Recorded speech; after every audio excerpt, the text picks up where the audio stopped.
ఇవి నానబెట్టి తింటే 40 ఏళ్ల వయసులోనూ 25 ఏళ్ల జోష్ వచ్చేస్తుంది. ఈ రోజుల్లో వయసుతో సంబంధం లేకుండా చాలా మంది నీరసం, నరాల బలహీనతతో ఇబ్బంది పడుతున్నారు. ఆహారపు అలవాట్లు మార్చుకుంటే ఈ సమస్యల నుంచి సులభంగా బయటపడవచ్చు. ముఖ్యంగా ఓట్స్, కిస్మిస్ల మిశ్రమం మీ శరీరానికి అద్భుతమైన శక్తినిస్తుంది. ఎలాగో ఈ కథనంలో వివరంగా తెలుసుకుందాం.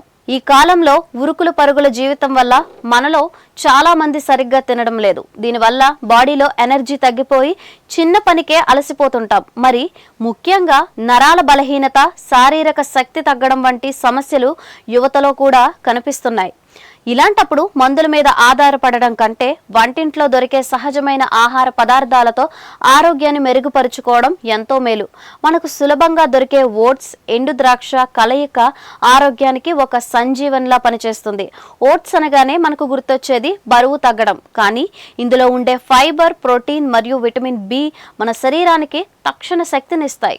నరాల వ్యవస్థ సక్రమంగా పనిచేయడానికి అవసరమైన పోషకాలు ఇందులో పుష్కలంగా ఉన్నాయి. ఇక ఎండు ద్రాక్ష విషయానికొస్తే ఇందులో ఐరన్, పొటాషియం మరియు యాంటీ ఆక్సిడెంట్స్ ఎక్కువగా ఉంటాయి. ఇవి రక్తహీనతను తగ్గించడమే కాకుండా రక్త ప్రసరణను మెరుగుపరుస్తాయి. ఈ రెండిటిని కలిపి తీసుకోవడం వల్ల శరీరానికి కావలసిన మినరల్స్ అందుతాయి. ముఖ్యంగా పురుషులలో కనిపించే లైంగిక సమస్యలు, శారీరక బలహీనతను తగ్గించడంలో ఈ మిశ్రమం బాగా పనిచేస్తుందని నిపుణులు చెబుతున్నారు. ఓట్స్ రక్తంలో కొలెస్ట్రాల్ను తగ్గిస్తే కిస్మిస్ రక్తనాళాలను శుద్ధి చేసి శరీరం అంతటా రక్తం సాఫీగా ప్రవహించేలా చేస్తుంది. దీనివల్ల నరాలు బలోపేతం అవుతాయి. వీటిని ఎలా తీసుకోవాలి? రాత్రిపూట కొన్ని ఓట్స్ మరియు ఎండి ద్రాక్షలను నీళ్ళల్లో గాని లేదా పాలలో గాని నానబెట్టండి. ఉదయాన్నే వీటిని అలాగే తినవచ్చు లేదా కొంచెం వేడి చేసి అల్పాహారంలో తీసుకోవచ్చు. మీకు తీపి కావాలనుకుంటే చక్కెర బదులు తేనె కలుపుకుంటే ఇంకా మంచిది.